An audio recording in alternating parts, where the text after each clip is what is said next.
Hi guys, welcome back to my channel Angelishka's family life. ఎలా ఉన్నారండి? అందరు చాలా బాగున్నారా? ముందుగా వీడియోలోకి వెళ్ళే ముందైతే ఒక చిన్న రిక్వెస్ట్ అండి, దయచేసి ఫస్ట్గా మన ఛానల్ ఎవరైతే ముందుగా చూస్తున్నారో సబ్స్క్రైబ్ అయితే చేసుకోండి ఫ్రెండ్స్. ప్లీజ్ లైక్ చేయండి. మీరు ఇచ్చే చిన్న సపోర్ట్ ఇంకా వీడియోస్ చేయాలన్న మోటివేషన్ అయితే ఉంటుంది. సో ఇక్కడ నేను వచ్చేసి ఆమ్లెట్ అయితే ప్రిపేర్ చేస్తున్నాను. సింపుల్ అండి, సింపుల్ ఆమ్లెట్, ఎక్కువ హెవీగా ఏమి లేకుండా జస్ట్ ఆనియన్, పచ్చిమిర్చి, సాల్ట్తోనే ఆమ్లెట్ అండి. చాలా బాగుంటుంది ఈ రెసిపీ అనేది. కొంతమంది కారం, అల్లం వెల్లుల్లి పేస్ట్, పసుపు ఇవన్నీ వేస్తారు, ధనియాల పొడి కూడా వేసుకుంటారు కొంతమంది. నేను అవన్నీ అయితే ఏం వేయను, జస్ట్ ప్లెయిన్ ఆమ్లెట్. కానీ టేస్ట్ మాత్రం చాలా బాగుంటుంది. ఒకసారి మీరైతే ట్రై చేసి చూడండి. కారం కోసం ఇక్కడ మనం పచ్చిమిర్చి యూజ్ చేస్తాము, కారం అనేది అస్సలు వాడమండి. చూడండి, ఫస్ట్గా అయితే ఆనియన్స్ ఇవన్నీ నీట్గా వాష్ చేసుకోవాలండి. ఎందుకంటే వర్షాకాలం కదా, దాని మీద ఫంగస్ అనేది ఉంటుంది. అవన్నీ క్లీన్ చేసుకోకపోతే చాలా మనకి ఇబ్బంది అవుతుందండి. పిల్లలు ఉండే పని, పిల్లలు తినే పని అయితే ఇంకా చాలా కేర్ఫుల్గా ఉండాలి. సో అవన్నీ బాగా కడుక్కున్న తర్వాత ఇక్కడ మా బుడ్డమ్మ చాక్లెట్ ఇచ్చానండి. ఆ చాక్లెట్ తినడం కన్నా చేతికి పూసుకొని ఆ చేతి కడగమని చెప్పడమే ఎక్కువ ఉంటుంది. సో తను వచ్చి ఏదో మాట్లాడుతుంటే నేను చేస్తున్నాను. ఇంకా ఎలా ఉన్నారండి అందరు? ఏం చేస్తున్నారు? ఆనియన్ చాలా సన్నగా కట్ చేసుకోండి, కానీ మరి సన్నగా అంటే ఇలా ముద్ద అయ్యేలా కాదండి, విడివిడిగా ఉండాలి. కానీ సన్నగా ఉండాలి, చాలా సన్నగా అంటే కర్రీ కట్ లాగా చేసుకోండి, చాలా సన్నగా. సో ఇవన్నీ తీసుకొని నేను, అది ఉంటుంది కదా గ్రేటర్ చాపర్ అంటారు కదా, సో ఈ చాపర్లో అయితే నేను వేస్తాను. ఎందుకంటే పిల్లలతో టైం సరిపోదండి, అంత సన్నగా కట్ చేయాలి అంటే. ఇందులో వేసేసి ఒక 4 తిప్పులు తిప్పేస్తే అయిపోతుంది. చూసారా ఎంత సన్నగా అయిపోయాయో? సో ఇలానే అన్ని ఆనియన్స్ కట్ చేసుకోవాలి.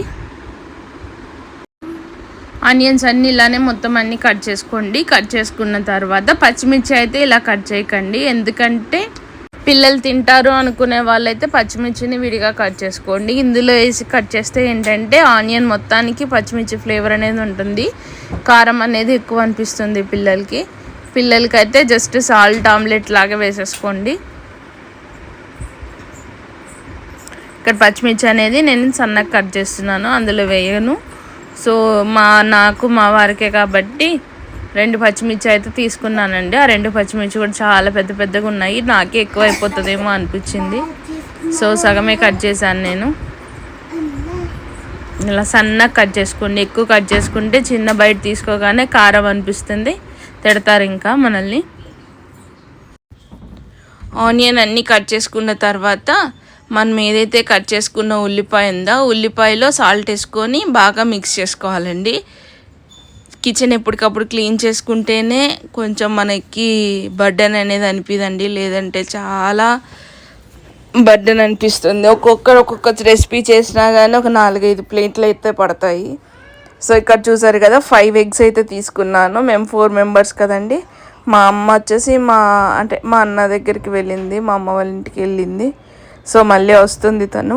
ఇప్పుడైతే ప్రజెంట్ 4 మెంబర్స్కి అయితే నేను చేస్తున్నాను. 5 ఎగ్స్ అయితే వేస్తున్నానండి.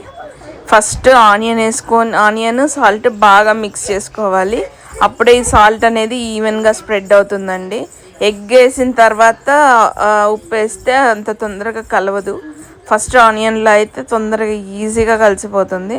సో ఎగ్స్ అన్నీ ఫ్రెష్ ఎగ్స్ అయితేనే అట్లా వేసుకోండి, లేదంటే ఒక కప్లో ఫస్ట్ బ్రేక్ చేసుకొని ఆ తర్వాత వేసుకోండి. ఇలా ఫోర్క్ కానీ బీటర్ కానీ ఏమన్నా ఉంటే బాగా నురుగు వచ్చేంత వరకు బాగా బీటర్తో నీట్గా మిక్స్ చేసుకోండి. ఈ మిక్స్ చేసేటప్పుడే ప్రతి ఒక్క ఆనియన్ అనేది డివైడ్ అయిపోతుంది. ఇంతకుముందు సాల్ట్ కలిపినప్పుడే డివైడ్ అయిపోతుంది. ఇందులో అయితే ప్రతి ఒక్క ఆనియన్కి మనకి ఎగ్ అనేది పడుతుందండి. బాగా నీట్గా ఇలా ప్లఫీగా రావాలి అంటే ఇలా బాగా బీట్ చేసుకోవాలి. సో ఇప్పుడు అన్నీ బీట్ చేసుకున్న తర్వాత నేను ఇక్కడ కొత్తిమీర యాడ్ చేసే క్లిప్ అయితే మిస్ అయ్యింది. మీరు కొంచెం కొత్తిమీర అనేది యాడ్ చేసేసుకోండి, కరివేపాకు కొత్తిమీర కావాలంటే యాడ్ చేసుకోండి. నేను ఓన్లీ కొత్తిమీర ఒకటే యాడ్ చేశాను. సో ఇప్పుడు పెన్నం పెట్టుకొని పెన్నంలో కొంచెం ఆయిల్ వేసుకోండి. ఆయిల్ వేసుకుంటే ఏంటంటే కింద మీకు ఆమ్లెట్ అనేది అతుక్కోకుండా వస్తుంది. కొంచెం కొంచెంగా వేసుకోండి, ఎందుకంటే ఇక్కడ ఇందులో మనకి ఆనియన్ అనేది ఎక్కువ క్వాంటిటీలో వేస్తాం కాబట్టి ఎక్కువ చాలా అంటే ఫ్లఫీనెస్ వస్తుంది, మందం కూడా వస్తుంది. కొంచెం కొంచెం వేసుకోండి.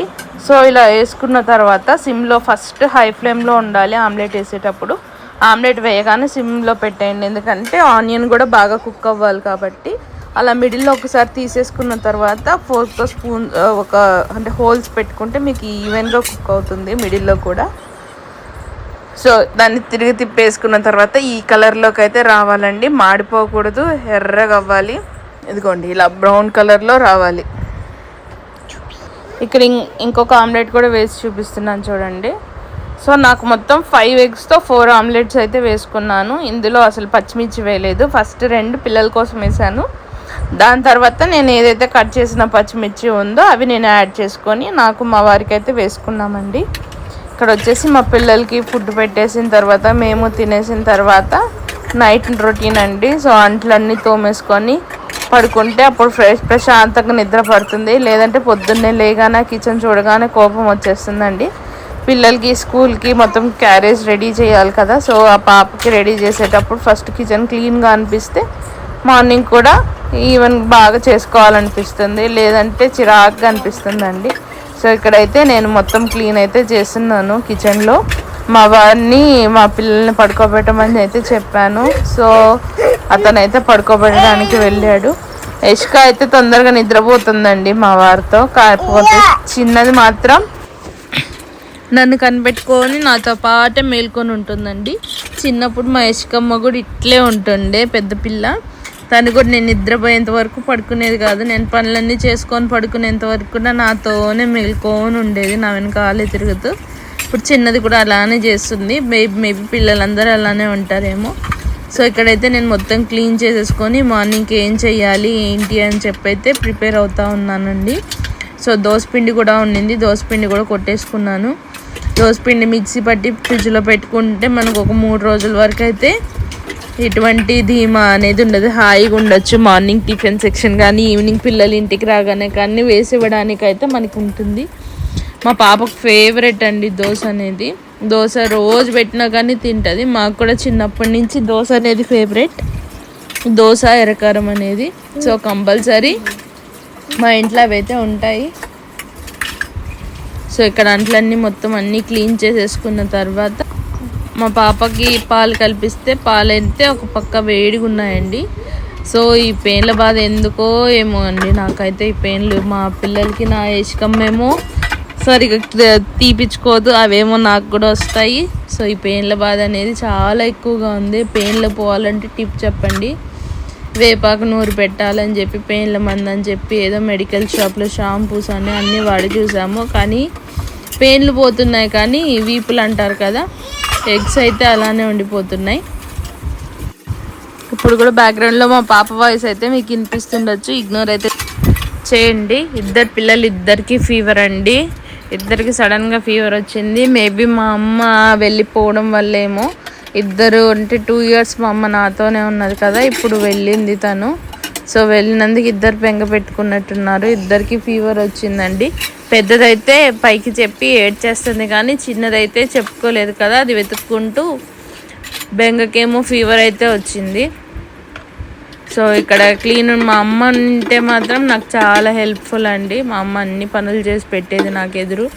కానీ ఇప్పుడు లేనందువలన మా అమ్మ మా ఇంటికి వెళ్ళిపోయింది, మా అన్న దగ్గరికి. సో అందువలన మొత్తం నేనే చేసుకోవాల్సి వస్తుంది. ఇంకేంటి ఫ్రెండ్స్, ఎవరైతే మన వీడియో ఈ దాకా చూసారో ప్లీజ్ దయచేసి లైక్ అయితే చేయండి అబ్బా, సబ్స్క్రైబ్ చేసుకోండి. ఇక్కడ పాలైతే చల్లారిపోయాయండి, మా పాపకైతే కల్పించేస్తాను, లేదంటే మళ్ళీ కాంచాలి, మళ్ళీ చల్లార్చాల్సి ఉంటుంది. నైట్ కంపల్సరీ పాలు తాగి పడుకుంటుందండి. కొంచెం బూస్ట్ వేసి కొంచెం అట్లా షుగర్ కానీ బెల్లం కానీ వేస్తాను. సో బూస్ట్ అయితే యాడ్ చేస్తే తను ఇష్టంగా తాగుతుంది. నార్మల్ పాలు కూడా అప్పుడప్పుడు తాగుతుంది, కానీ ఎక్కువ అయితే తాగదు. సో పాప పాలు కల్పించేస్తే మా ఆయన అయితే నిద్రపుతాడండి. ఒకవేళ పడుకోకపోతే అప్పుడు నేను వెళ్ళి పడుకోబెడతాను. సో చూసారా, పాలు కల్పిస్తే ఎక్కడలేని ఆనందం అండి నా బిడ్డకి. పాలు చూస్తే చాలు హ్యాపీ అయిపోతుంది. సో కలుపుతున్నానని చెప్పి ఫుల్ ఖుషితో వచ్చేసింది. సో ఫైనల్గా అయితే నా కిచెన్ ఇలా రెడీ అయిందండి. సో నేను కిచెన్లో పాపకి పాలు అయితే పడతాను కదా, లాస్ట్లో స్టెరిలైజ్ అయితే చేస్తాం కదా పాపది బాటిల్. సో బాటిల్ స్టెరిలైజ్ చేసేటప్పుడే నేను అంట్లు మొత్తం తోమిన తర్వాత అంట్ల పీస్ ఉంటుంది కదండి, స్క్రబ్బర్, ఆ స్క్రబ్బర్ స్టీల్ది కానీ ఇది కానీ రెండు కలిపి అదే వాటర్లో వేసేస్తాను. ఎందుకంటే మనం మార్నింగ్ నుంచి కిచెన్లో క్లీన్ చేసిందంతా దాంట్లో కొంత ఉండిపోతుంది కదా, సో క్లీన్ అవుతుంది. Thank you.